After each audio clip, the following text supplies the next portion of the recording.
पहले भी दिल्ली का चुनाव, तब तो आपकी 60 सीटें आई थी, एक बार तो 67 आई थी। जब आप निपट गए तो कह रहे हैं कि इन्होंने अपनी दुकान क्यों खोली।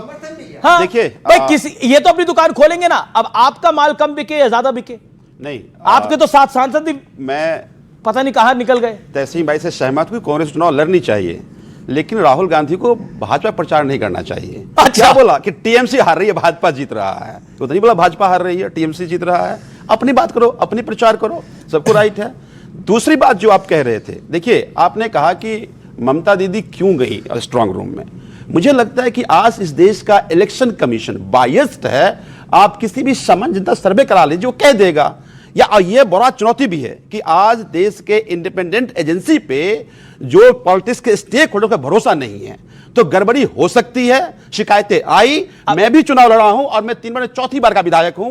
अगर स्ट्रांग रूम से शिकायत आएगी तो मैं जाऊंगा और मैं तय करूंगा। एक बात, दूसरी बात, एक मिनट, दूसरी बात, सनातन धर्म के ध्वजावाहक क्या क्या बंगाल में जाकर के मंगलवार को मछली खा रहे थे। क्या कहा इनके एक मुख्यमंत्री ने कि गो मांस खाओ, घर में खाओ, और मछली खा भी रहे थे, दिखा भी रहे थे। प्रधानमंत्री ने क्या कहा था कि मछली खाने वाले मुगल मानसिकता के लोग हैं, तो आप मुगल के लोग कैसे हो गए? शुक्र शुक्र है कि सांसद एक सेकंड मैं तो इनको भी अंतिम बात, संजीव, एक सवाल है। हुमायूं कबीर की बात कर रहे थे, हुमायूं कबीर क्या बात करेगा? मेरा सवाल सुन लीजिए। आपने बोला राहुल गांधी जी जो थे वो भारतीय जनता पार्टी का प्रचार कर रहे हैं। एक बात बताइए, राहुल गांधी भारतीय जनता, वो अपनी पार्टी का प्रचार कर रहे हैं, टीएमसी के खिलाफ ही चुनाव लड़ रहे थे ना वो भी। मैं आऊंगा राहुल गांधी पे, पर एक राहुल गांधी आऊंगा। मैं जब क्या कहना चाह रहा था, आप जहां फंसाना चाह रहे नेता है भाई।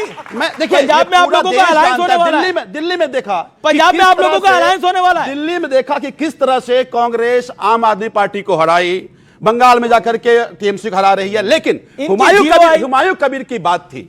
मैं ये कह रहा हूं कि एक वीडियो आया जिसमें कहा कि हाँ 1000 करोड़ हमें मिले, जेल पर सिक्योरिटी किसने दिया? अगर वो बाबरी मस्जिद बना रहा है तो उसको जेल पर सिक्योरिटी देने वाले कौन लोग हैं? वो भाजपा के लोग हैं। तो भाजपा द्वारा आदमी, क्योंकि हिंदू मुस्लिम का डिबेट हो, धर्म का धंधा हो, नफरत के नाम पर चुनाव जीतकर आने वाले लोग किसी आइडियोलॉजी के नहीं हो सकते। एक सवाल आपसे, एक तो के पास सेंटर की सिक्योरिटी थी कि नहीं? बोलो, जेड सिक्योरिटी है कि नहीं? अरे तो बोला हाँ या ना? हुमायूं कबीर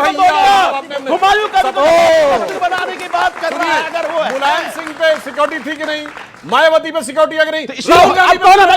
सेंट्रल गवर्नमेंट की दिया ना हुमायूं कबीर को। देखिए यहां पर स्थिति क्या होती है, दिया ना आपने। सुनिए, बात ये, जब कोई व्यक्ति चुनाव लड़ रहा है तो अब भले ही वो आतंकवाद का आरोपी क्यों ना हो, जैसे रशीद और जैसे आपके पंजाब के वो जो सांसद जो जीत के भी आ गए, अमृतपाल सिंह, उसको भी सिक्योरिटी देनी पड़ती है क्योंकि वो चुनाव लड़ रहा है। कारण ये है कि चुनाव के दौरान अगर कैंडिडेट की हत्या हो जाए, देखिए जब आप चुनाव लड़ रहे हैं तो इतनी टेक्निकल बात समझनी चाहिए, चुनाव के दौरान अगर कैंडिडेट की हत्या हो जाए तो चुनाव काउंटरमांड हो जाता है। अब सुनिए, बिल्कुल भूल है, अगर चुनाव प्रक्रिया के दौरान कैंडिडेट की हत्या हो जाए तो चुनाव काउंटरमांड हो सकता है। दूसरी बात, आपने कहा आप चुनाव लड़े हैं तो आपको ये भी पता होगा स्ट्रांग रूम में या तो कैंडिडेट जा सकता है, रिप्रेजेंटेटिव, यस, इसके अलावा कोई नहीं जा सकता। और ये बात कहा ममता जी सिर्फ अपने भवानीपुर के स्ट्रांग रूम की बात कर सकती थी, बाकी 7 कॉन्स्टिट्यूएंसीज वाले में वो नहीं जा सकती थी। ये सरासर इलीगल था, ये आपको पता होना चाहिए।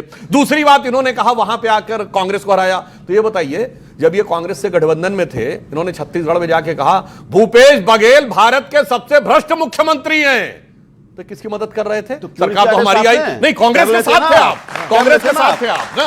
अब मैं बताना चाहता हूं जो हमारे तहसीन भाई ने कहा, और इन्होंने कहा इनको चुनाव भरोसा नहीं है। भारत के इतिहास में 70 में 67 सीटें, 70 में 63 सीटें जीत के आए, तब चुनाव आयोग को भरोसा था हमारी ये सरकार में, मगर अब नहीं है। चलो कोई एक बात तो है ऑपोजिशन के लिए, मतलब कर्नाटक में सरकार जीते टप से मुख्यमंत्री बन जाते हैं, मतलब दिल्ली के अंदर 67 आई तो इलेक्शन कमीशन बिल्कुल बढ़िया था। जैसी दिल्ली में आप चुनाव हारे तो कांग्रेस भी गलत, इलेक्शन कमीशन भी गलत, आप भी सही। अब ये 7 सांसद, अब आपके 7 सांसद छोड़ के चले गए, राघव चड्ढा छोड़ के चले गए, स्वाति मालीवाल छोड़ के चले गई। कोई सवाल किसी का? अमीश में पूरी बात नहीं कर पाया। अमीश, हाँ बोलिए, बात का जवाब दे दूं। हाँ बोलिए। इन्होंने घुसपैठियों की बात कही तो मैं याद दिलाना चाहता हूं, लैंड बाउंड्री एग्रीमेंट थी 2016 में हुआ है, तमाम तो बंगाल के गांव ऐसे थे जो आधे भारत में आधे बांग्लादेश में, तो आपने फेंसिंग कहां से कर दी? दूसरा, बच्चों को नहीं पता होगा, आईएमडीटी एक्ट, आप तो वकील हैं, आईएमडीटी एक्ट इंदिरा जी के जमाने में बना हुआ था, जिसका मतलब जानते हैं क्या? अगर आपको लगे कि आपके बगल में कोई बांग्लादेशी रह रहा है तो आपकी जिम्मेदारी आप साबित करिए बांग्लादेश उसकी नहीं। और उसके अगेंस्ट कोर्ट में कौन गया? सर्बानंद सोनोवाल जो हमारे एक्स सीएम है। और जब 2007 में सुप्रीम कोर्ट ने इसको क्वेश्चन किया तो उन्होंने कहा यह भारत पे विदेशी आक्रमण के समान है। और सुनिए, एसके सिन्हा गवर्नर थे इनके जमाने में, उन्होंने कहा 5000 लोग पर डे भारत में आ रहे हैं सर घुसपैठ के। और सुनिए, इनके गृह राज्य मंत्री श्री प्रकाश जायसवाल ने फ्लोर ऑफ द हाउस में बोला कि 2.5 से 3 करोड़ बांग्लादेशी आके बैठे हुए हैं। क्या बात करते हो मेरे भाई? मैंने सिर्फ फैक्ट बोले हैं, एक भी फैक्ट गलत हो तो बताइए। ओके, तहसीन एक तो संजीव झा की भी बात कर, सुधांशु जी की बात कर। आपका सवाल क्या है? पहले सवाल ले लो, आपका सवाल पॉइंट क्या? सर मेरा सवाल टीएमसी प्रवक्ता से है कि आप क्या मतलब आपकी जो सरकार थी अभी तक मतलब बंगाल में, तो आप इतना गुंडा राज प्रमोट करते हो। अभी जैसे अभी रिसेंट में इतनी वीडियोस आई हैं, अगर कैंडिडेट्स वोट करने जा रहे हैं ईवीएम मशीन्स पे बीजेपी के लोगों पर भी टेप लगी हुई हैं और ये सब चीजें इतनी वो हो रही हैं, मारपीट कटाई, ये सब मतलब क्यों? हाँ 10 सेकंड 30 सेकंड, हाँ 10 सेकंड सर आपको टेप देखा है, लेकिन 4 महीने से जो 550 पूरा आधिकारिक को ट्रांसफर की, एक भी आधे का हमारा नहीं है। ये अत्याचार नहीं है बंगाल के लोगों के लिए? 60 लाख को भी हिंदू का नाम नहीं है। कितना बीएलओ आप मार दिया जानते? कितने ऐसा कहते हैं कितने लोग अधिकारी अपने चाहिए, टीएमसी के अधिकारी चाहिए। बंगाल का दुख वो इस बात का है। सर एक सेकंड में सुधांशु जी को देना चाहता हूँ, मैं बहुत सम्मान करता हूँ इनको। हुमायूं को भी नाम लेते, जिसका नाम नहीं आप लोग नाम देते, लेकिन नाम देते। सर उसको वो खुद वीडियो दे रहा है, बोले भाजपा से मुझे हजार करोड़ रुपया मिले, 1000 करोड़ रुपया मिल रहा है और उसमें इलेक्शन करना है। ममता दी वो सारे मुसलमान वोट वो लेके, हिंदू वोट आप लेंगे, ममता दी पूरा बैठ जाएंगे। तो ये प्लान, और हुमायूं को भी मिला। और एक बाबरी मस्जिद चला गया, बाबरी मस्जिद खत्म हो गया और दूसरा बाबरी मस्जिद आपको चाहिए वो अगर दंगा लगाने के लिए, हिंदू वोट पाने के लिए। सर इसका आंसर आपको देना पड़ेगा। अब आंसर देता हूं, सुनिए। हुमायूं कबीर पे तो ये बोल रहे हैं, एक कौन बोला था? हृदय मोरे काबा दो नयने मदीना, कौन बोला? आपकी सांसद बोली, सैनिक बोलिए भगवान राम मुसलमान थे, ये कौन बोला? इनके आगे सांसद बोले। और सुनिए, ममता जी ने कहा, सुनो, जय सिया राम कहते हैं हम लोग, भगवान विष्णु को सम्मान करते हैं, माँ दुर्गा, काली पूजा, शिव पूजा, सारे तीर्थों के तुम्हें हम लोग जाते हैं। लेकिन आपने बताइए एक बाबरी मस्जिद आप सिक्योरिटी का बात किया, हुमायूं को सिक्योरिटी बात किया, लेकिन सिक्योरिटी ऐसा लोगों को देंगे।